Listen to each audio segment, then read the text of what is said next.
Assalamualaikum warahmatullahi wabarakatuh. Hai teman-teman, ketemu lagi nih bersama saya Sarah Ayu di podcast Komunikasi Bisnis.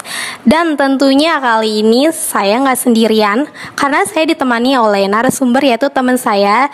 Dia adalah seorang mahasiswa dan moderator. Beliau adalah dosen kami. Kali ini kita akan bahas tentang komunikasi politik Gen Z di era digital. Nah, penasaran kan gimana ceritanya?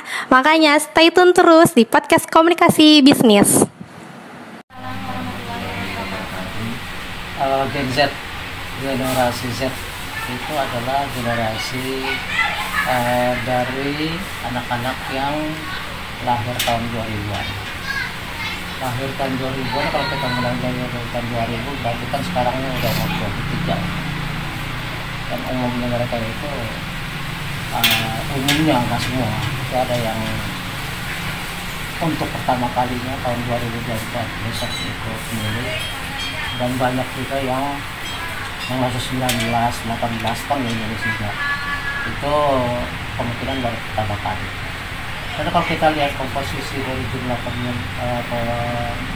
pemilih tahun 2024, justru Gen Z ini sangat dominan, sekitar 50% dari jumlah itu luar biasa banyak, 56% adalah Gen Z. Jadi oleh karena itulah sebagai mahasiswa kita juga harus sadar dengan kondisi ini, karena suaranya akan sangat menentukan.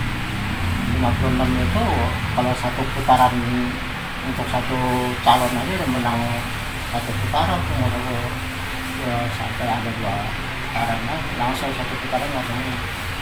Karena itu kita merasa perlu untuk berdiskusi tentang apa komunikasi politik dari generasi Z yang notabene mereka itu kan lahir di era digital, dimana sehari-harinya itu sangat akrab, sangat erat dengan penggunaan internet, terutama medsos.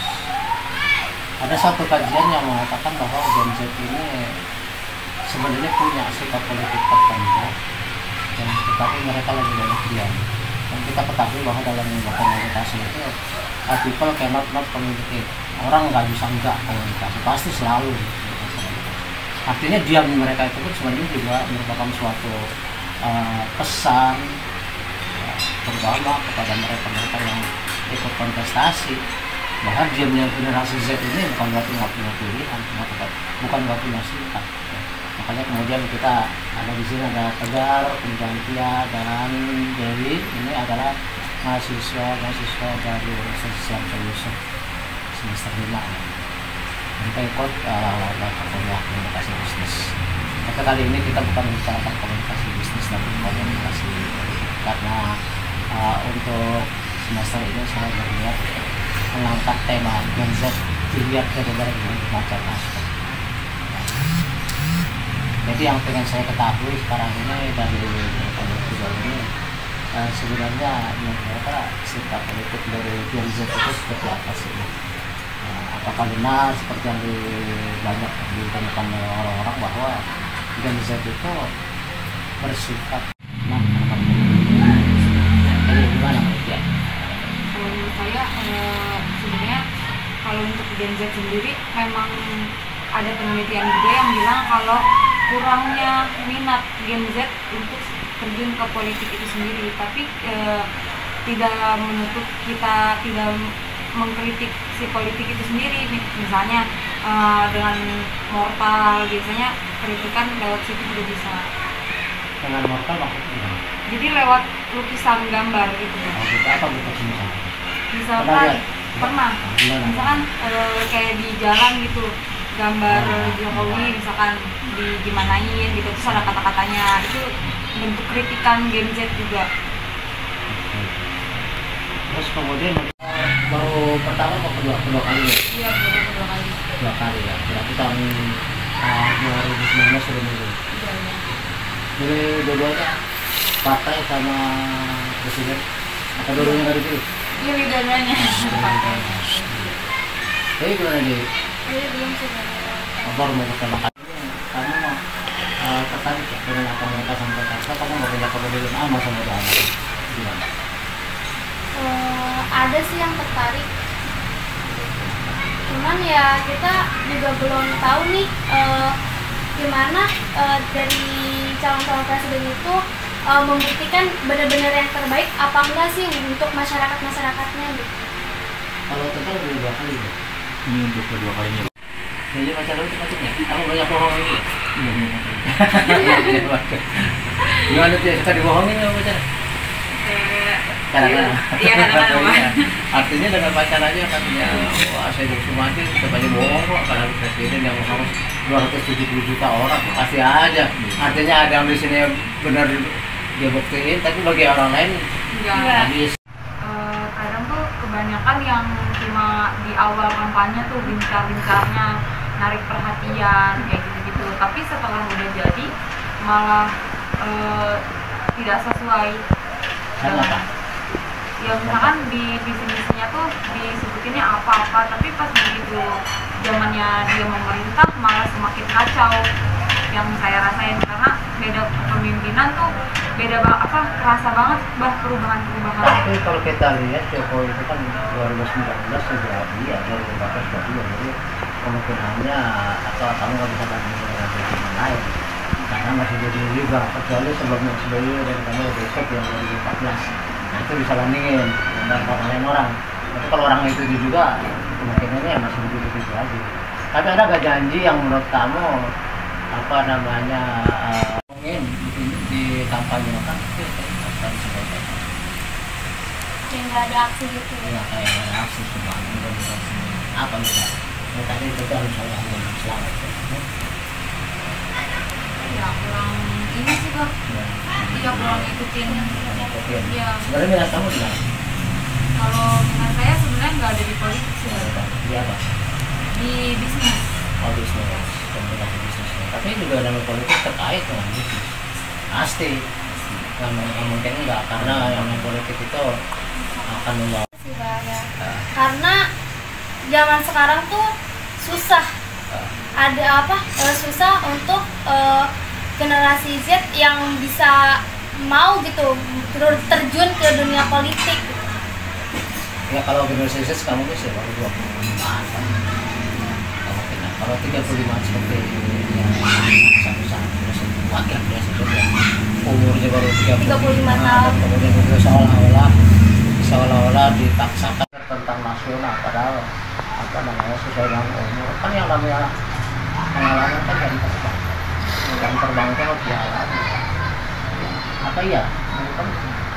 Menurut saya dengan lihat ini sih bang, kinerja dia di Solo itu bisa menjadi perbandingan gitu loh. Tapi baru 2 tahun loh di sini. Banget. 2 tahun lah. Sementara yang lain tuh terakhir ini jadi itu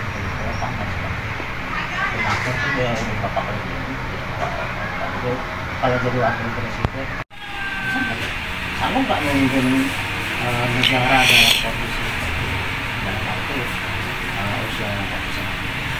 Nah, mari kacamata Gen Z misalnya. Kalau menurut saya sebenarnya kalau ukur umur itu nggak menjadi patokan dia tidak mampu juga sih bang. Gitu. Kadang ada yang umurnya segini tapi dia mampu gitu.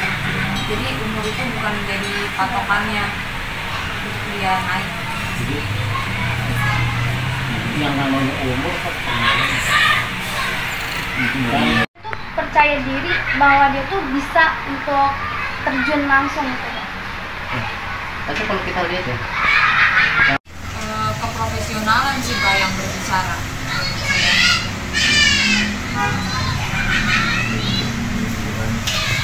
referensi iklan Yang dari sudut pandang. jangan keburu busuk aja jangan keburu busuk kan memang juga soalnya kecenderungannya kalau kematangan tuh dia udah nggak tahu lagi situasi Pengalaman politiknya belum terlalu banyak nih, ada yang bilang kayak gitu, ada juga yang bilang kayak Tegar tadi kayaknya lebih mudah, aspirasi Gen Z-nya tuh lebih mudah tersalurkan. Iya, mudah tersalurkan soalnya kan sama-sama mudah lebih mengerti cara mendekati iya, dengan cara kaulah pendekatannya lebih muda. mengerti. Iya. Kalau di lingkungan saya seperti Banyak itu. faktor-faktornya juga sih bang. kalau pasang kira-kira mereka dua-duanya sana yang jelas dua-duanya 50-an kan juga kayak aneh sih bang. Misalkan Temanya olahraga gitu Mbak, bukan menyangkut hal-hal yang lainnya. Itu politik. Itu kan politik menyangkut semua. Masalahnya datang aja kayak mana aja sebelumnya itu selama di sana itu. Iya bang. Sebagai tolak ukur sih bang itu. Makanya kayak Anies kan selalu dikaitkan dengan Pilkada 2017. Kalau dia bahwa politik dan kita sambil kan testing apa pikiran juga di mana Jakarta kayak apa Jalan, kita harus benar-benar mengkaji dulu Bang, apa harus tahu Akan apa yang disuarakan. karena jangan sampai ditanya misal kamu dia main apa, nggak tahu saya ikut-ikutan aja, nah itu salah tuh. Akan jadi mempermasalahkan juga. selama ini gimana? Benar-benar ngerti atau emang ikut-ikutan doang? Mau selfie-selfie doang gitu kan DPR? Nah justru itu dia masalahnya Bang. Kadang-kadang masih satu lucu. Hari ini di demo di DPR, bubarkan DPR, besok dari istana. Turun presiden, terus sebagai turun siapa yang ngurus negara? Nggak ada orang lagi, cuma jadi bubarin. Sebagian mengerti, sebagian Hilang. Jadi dua, sesuatu sih hilang Berarti saja. nggak boleh ditolak. Iya. Ya berarti supaya adil dan merata ya kayak gitu. Tiga-tiga ya. coblos tiga-tiga aja boleh. Musik juga ada. Iya, si musik juga Apa ada. banyaknya sih? Seniman berapa banyak seniman? Tapi ada aku sih kemarin-kemarin juga sempat booming juga sih Bang, kayak gitu, jadi makanya Tapi di mural kan yang cuma pintar ngelukis, yang nggak bisa ngelukis bisa di media sosial. sama misalnya. TikTok. Twitter. Apa itu? Apa sikap kamu dari pemerintah kita? Kalau saya mah misalnya nih ada yang lewat ke FYP, dilihat dulu nih, nah dicari tahu kalau Benar atau emang enggak. benar. Benar, benar begitu. Kalau kan langsung ikut ikutan. Ya sih Bang, dilihat dulu soalnya Lihat kan dulu, Bang. itu sensitif ya Bang. Kan kita kalau misalkan langsung kemakan gitu aja berarti kita tidak cerdas dalam media sosial. Iya. Itu umumnya kita ya langsung ditarik. Iya, itu dia Kebanyakan dari masyarakat kurang ada kurang beberapa edukasi sih iya, bang. kurang cerdas dalam media sosial.